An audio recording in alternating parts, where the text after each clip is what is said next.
हमारे यहाँ अक्सर डिलीवरीज़ अभी भी ऐसी जगहों पे होती हैं जो प्रॉपर हेल्थ की फैसिलिटीज़ से एक्यूप नहीं होते।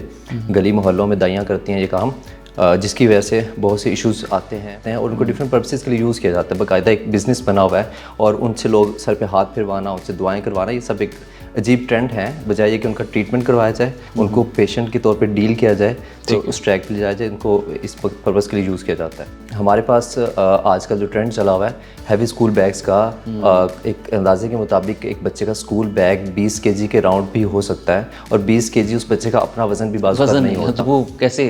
बिल्कुल। और जब बच्चे वो पहन के कुछ वॉक करते हैं या किसी भी तरीके से जाते हैं वो स्कूल में, तो उनका पूरा पोस्ट। अस्सलाम वालेकुम नाज़रीन, मैं डॉक्टर अरमाडा, आप देख रहे हैं QAS हेल्थ। उम्मीद करते हैं आप सब खैरियत से होंगे। नाज़रीन, एक अंदाजे के मुताबिक UNDP के सर्वे के मुताबिक पाकिस्तान में 6.5% जो बच्चे हैं वो डिसेबिलिटी का शिकार हैं, कहीं ना कहीं ऐसी बीमारियों का शिकार हैं जो पैदा होने के बाद बच्चे उसमें मुब्तला हो जाते हैं। और 2014 के सर्वे के मुताबिक 2.6% जो पर एनम जो बच्चे हैं इसमें डिसेबिलिटी की जो ग्रोथ रेशो है वो बढ़ रही है। तो आज हम बात करेंगे कि बहुत सारे बच्चे जो है वो पैदा होने के बाद डिसेबिलिटी का शिकार हो जाते हैं, जिसमें CP चाइल्ड है, जिसमें क्लब फुट है और डिलेड माइलस्टोन का जो बच्चे शिकार हो जाते हैं। तो इन तमाम तर बातों को आगे बढ़ाएंगे और इस पर डिस्कस करेंगे। हमारे साथ मौजूद हैं डॉक्टर अब्दुल मनान, जो कि पीड रिहैब स्पेशलिस्ट हैं, तो उनसे हम जानते हैं। अस्सलाम वालेकुम सर, बहुत शुक्रिया टाइम दिया आपने। Glad to be here. बच्चे आजकल बहुत सारे जो पेरेंट्स हैं वो परेशानी में मुब्तला हैं कि कहीं ना कहीं किसी फैमिली में बच्चा वो डिसेबिलिटी का शिकार होता है पैदा होने के बाद, या डिलेड माइलस्टोन का शिकार हो जाता है। बच्चे में वो ग्रोथ नहीं होती, एक जो प्रॉपर टोन होती है, मसल टोन, वो डेवलप नहीं हो पाती, या और बहुत सारी बीमारियां हैं जिसकी वजह से वो बीमार हो जाते हैं। तो आप क्या समझते हैं कि इसके पीछे क्या वजूहात? जहाँ तक वजूहात की बात की जाए तो इसके डिफरेंट काजेज़ हो सकती हैं पाकिस्तान में। एक मेन चीज़ जो मैं समझता हूँ उसमें अवेयरनेस का मसला है।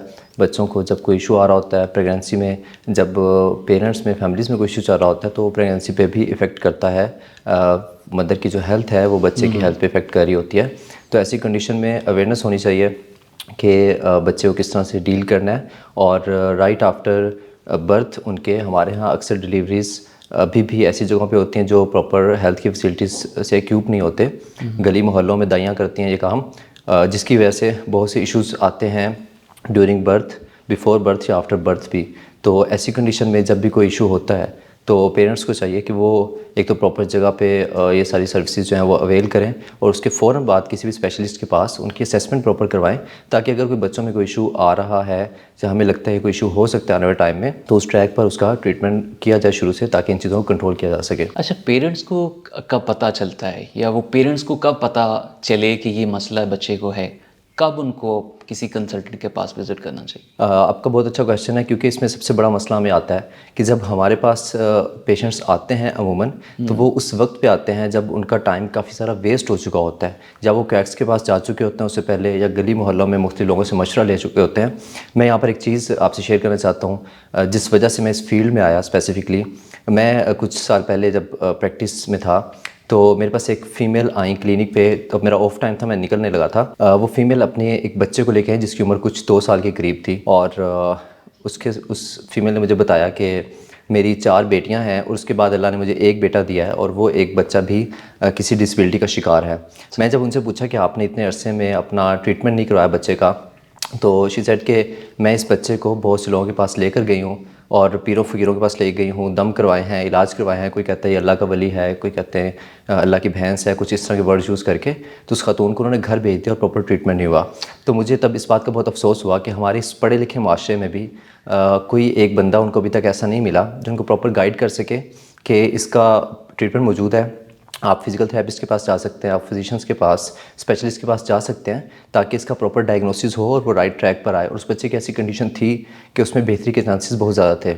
तो उसके बाद आई डिसाइडेड कि मैं इस फील्ड में जाके लोगों को ज़रूर गाइड करेंगे, एटलीस्ट अवेयरनेस देंगे कि बच्चों को जब भी कोई ऐसा मसला फ़ील होता है तो आप उनको अपने जो भी करीबी उनके सर्विसेज अवेलेबल होती हैं उधर जाके उनका ट्रीटमेंट ज़रूर करवाएं। डॉक्टर साहब, बड़ी अच्छी बात की। इसी तरह पाकिस्तान में बहुत सारा अवेयरनेस का जो फुकदान है, पॉपुलेशन को इतना अवेयर नहीं है, और बहुत सारे ऐसे भी केसेस हैं कि हमने देखा है कि पाकिस्तान में ऐसे दरबार हैं कि जहाँ पे अपने बच्चे जो लोग समझते हैं कि उनके बच्चे की डिलेड माइलस्टोन है या कहीं ना कहीं डिसेबिलिटी का शिकार है, तो उसको कई लोग दरबारों पे भेज देते हैं कि यह शायद इसी वजह से ये बच्चा पैदा ही उसके लिए हुआ है। तो आप क्या समझते हैं कि पाकिस्तान में इस चीज़ को हम कैसे ओवरकम कर सकते हैं? ये मसला ना सिर्फ पाकिस्तान का बल्कि हमारे इस रीजन का मसला है। इंडिया की एक वीडियो बहुत वायरल हुई जो हमने इंडो पाक देखी। में तो ये बहुत बिल्कुल ऐसे बिल्कुल इंडियन एक बच्चा जो 8-10 साल का था, स्पाइना बाइफिडा एक प्रॉब्लम होता है जिसमें सिस्ट भी बन जाता है बैक पे, लोअर बैक पे। तो उसमें एक दुम की शक्ल में सिस्ट बना होता है उस बच्चे को, और बाकायदा उस एरिया के लोग उसको पूजने के लिए आते थे,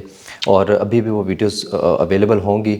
लेकिन अफसोस इस बात का होता है कि हमारे इस रीजन में भी अगर कोई ऐसे बच्चे हमें मिलते हैं, स्पेशली आप देखते होंगे जब आप ट्रैवल करते हैं तो टर्मिनल्स पे, अड्डों पे और दरबारों पे भी ऐसे बहुत से बच्चे जो छोटे सर के माइक्रोस्फेलिक चाइल्ड होते हैं, छोटे सर के बच्चे अक्सर अब मेडिकल प्रॉब्लम, और इसका ट्रीटमेंट भी पॉसिबल है किसी हद तक।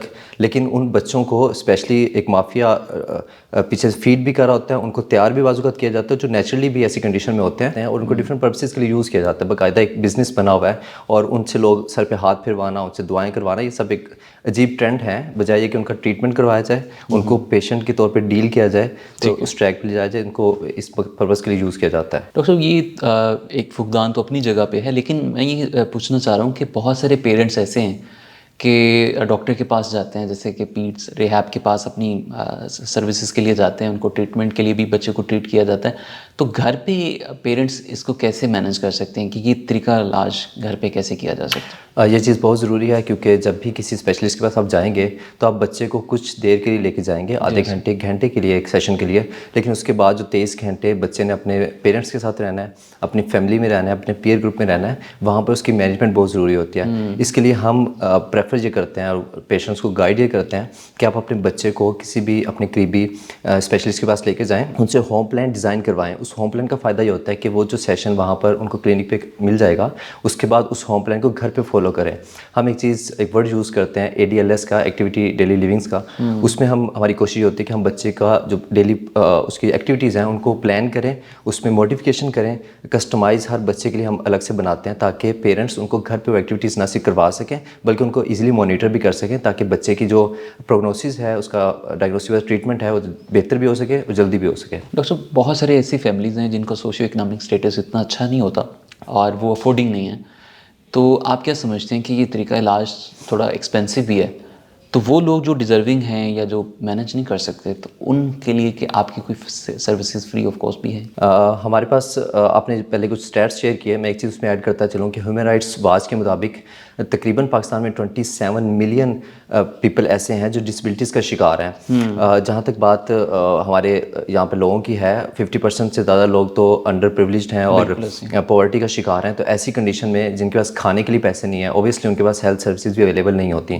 तो सबसे पहले तो गवर्नमेंट लेवल पर बहुत से NGOs भी काम कर रहे होते हैं। गवर्नमेंट लेवल पर डिफरेंट हॉस्पिटल्स हैं, DHQs भी हैं, THQs हैं, लेकिन बेसिक हेल्थ यूनिट में रिहैब की फैसिलिटीज़ अभी तक नहीं है। हमारी कोशिश है कि गवर्नमेंट उस तरफ भी उसमें रिहैब की फैसिलिटीज़ लाए। उसके साथ साथ स्पेशल एजुकेशन के स्कूल्स हैं, वहाँ पर भी फिजिकल थेरेपिस्ट अवेलेबल होते हैं, वहाँ पर भी बच्चों का ट्रीटमेंट हो सकता है, बच्चों की स्कूलिंग भी वहाँ पर हो सकती है।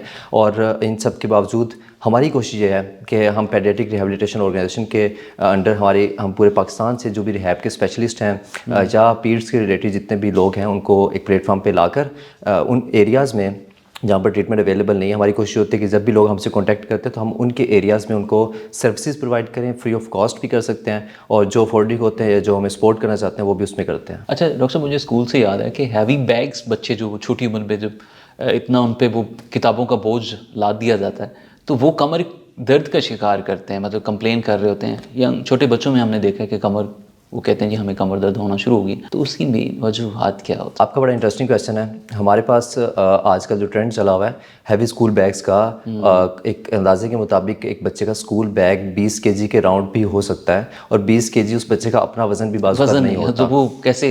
बिल्कुल। और जब बच्चे वो पहन के कुछ वॉक करते हैं या किसी भी तरीके से जाते हैं वो स्कूल में, तो उनका पूरा पोस्चर डिस्टर्ब होता है, और पोस्चर डिस्टर्ब होने की वजह से उनकी बैक एक शुरू हो जाती है, उनके शोल्डर्स में पेन शुरू हो जाता है, और ऐसे बच्चे फिर स्टडी में भी बड़ा लैग करते हैं। तो हमारी कोशिश होती है कि हम बच्चों को गाइड करें, उनके पेरेंट्स को गाइड करें कि स्कूल बैग्स के जो उनको व्हील्स वाले बैग लेके दिए जाएं, या फिर हम स्कूल्स में जाके उनको ये गाइड करते हैं कि आप स्कूल्स में बच्चों को लॉकर प्रोवाइड करें जहाँ पर जो डेली यूज़ वाली बुक्स नहीं वो वहाँ पर रखी जा सकें, और कुछ जो होमवर्क है वो घर पे दिया जाए। और इसके साथ साथ एक और चीज़ मैं ऐड करता चलूँ कि स्कूल्स में अमूमन जो चेयर्स होती हैं वो बायोमैकेनिकली डिज़ाइन नहीं होती, वो इतने बैड पोस्चर में होती हैं कि वहाँ बैठ कर पढ़ना और वहाँ पर 8 घंटे गुजारना बच्चों का वो बड़ा डिफ़िकल्ट है, और उसमें पोस्चर बच्चों का ख़राब होता है।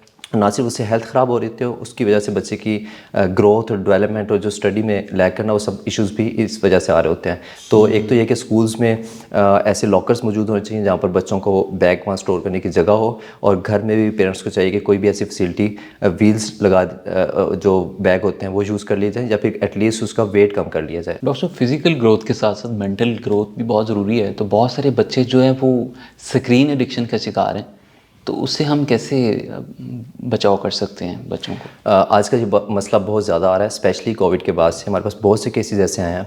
और मेरे पास अक्सर जो बच्चे आते हैं अपने पेरेंट्स के साथ, मैं पेरेंट्स को हमेशा गाइड करता हूँ कि आप बच्चे के साथ खुद टाइम स्पेंड करें। जो अर्ली डेज़ होते हैं बर्थ के बाद से 6 ईयर्स तक के बच्चे क्रूशियल टाइम होते हैं उनकी ग्रोथ के। हम पेरेंट्स को ये गाइड करते हैं कि आप पेरेंट्स में से कोई एक शख्स एटलीस्ट बच्चे के साथ ज़रूर टाइम स्पेंड करें, उनसे टॉक करें, उनसे बातें करें, उनसे स्टोरीज सुनें। ये जब एक्टिविटीज़ नहीं होती तो पेरेंट्स क्या करते हैं कि बच्चों को गैजेट्स दे देते हैं, उनको फ़ोन दे देते हैं, उनको स्क्रीन प्रोवाइड कर देते हैं। ऐसी कंडीशन में बच्चा जब यूज़ कर रहा होता है तो ऑटोमेटिकली उसका जो हैप्पीनेस का लेवल होता है वो इंक्रीज़ करता है, उसका डोपामिन इंक्रीज़ कर रहा होता है, उसको एडिक्शन होना शुरू हो जाती है। जैसे नशा लोग ड्रग्स का करते हैं, इसी तरह से स्क्रीन का एडिक्शन बच्चों में हो रही है आजकल। और उसके बाद जब बच्चे से फ़ोन लिया जाता है या कोई स्क्रीन ली जाती है तो बच्चा इस तरह से रोता है और वावेला डालता है कि पेरेंट्स जान छुड़वाने के लिए फिर से उसको वो टैबलेट या फ़ोन या स्क्रीन उसको दोबारा दे देते हैं। तो ऐसी कंडीशन में जब पेरेंट्स हमसे इसका हल पूछते हैं तो हम उनको ये मशवरा देते हैं कि इसका ये हल नहीं है। अगर आपने बच्चे को लगा दिए किसी वजह से स्क्रीन पे, तो ऐसा नहीं हो सकता कि आप स्क्रीन ले लें और बच्चा रुक जाएगा। आपको चाहिए कि आप उसको कोई अल्टरनेट प्रोवाइड करें बच्चे को। उसका अल्टरनेट बेस्ट जो हो सकता है वो ये है कि आप उनको माइंड गेम्स, माइंड चैलेंजेस या फिज़िकल एक्टिविटीज़ दें। बच्चे को अपने साथ पार्क में लेके जाएं, उनको घर में कोई ऐसी फैसिलिटी दे दें, उनको कोई बुक्स दे दें, उनको कुछ टॉयज़ दे दें, या उनको जो माइंड गेम्स हैं वो उनको पजल्स वगैरह दी जाएँ ताकि बच्चा उसको चैलेंज के तौर पे भी ले और उसमें इंटरेक्ट भी हो और स्क्रीन से जान छूट जाए। या एटलीस्ट मैं पेरेंट्स को ये गाइड करता हूँ कि अगर आपको ज़रूरी किसी एक स्पेसिफिक टाइम में या किसी एक्टिविटी में बच्चे को स्क्रीन देनी भी है तो आप फ़ोन के बजाय आप उनको टीवी दें। आप उनको स्क्रीन पे लगी हुई LCD दिखाएं ताकि बच्चा दूर से बैठ के उसको ऑब्जर्व करे और आप देख रहे हो कि बच्चा उस वक्त स्क्रीन पे क्या चीज़ देख रहा है। उसका एक स्पेसिफिक टाइम होना चाहिए। डॉक्टर साहब बहुत शुक्रिया जी। हमारे साथ मौजूद थे डॉक्टर अब्दुल मनान, पीड्स रिहैब स्पेशलिस्ट। अपनी कीमती आरात से हमें आगाह कर रहे थे और ये बता रहे थे कि बच्चों में डिलेड माइलस्टोन या ऐसी डिसेबिलिटी जो बर्थ के बाद होती हैं उसको हम कैसे ओवरकम कर सकते हैं और उसका तरीका इलाज क्या है, अपने उससे बचाव कैसे मुमकिन है और किन किन हमें स्पेशलिटीज़ के पास अपने विजिट्स लेकर जाना चाहिए, कहाँ से हमें कंसल्टेशन लेनी चाहिए। तो ये तमाम बातें इस मौजू पे हमने बात की। तो आज का शो अपने अख्ताम को पहुँच रहे हैं। उम्मीद करते हैं आपको शो पसंद आया होगा। अपने मेज़बान डॉक्टर ए आर माडा को इजाज़त दीजिए। अल्लाह निगहबान।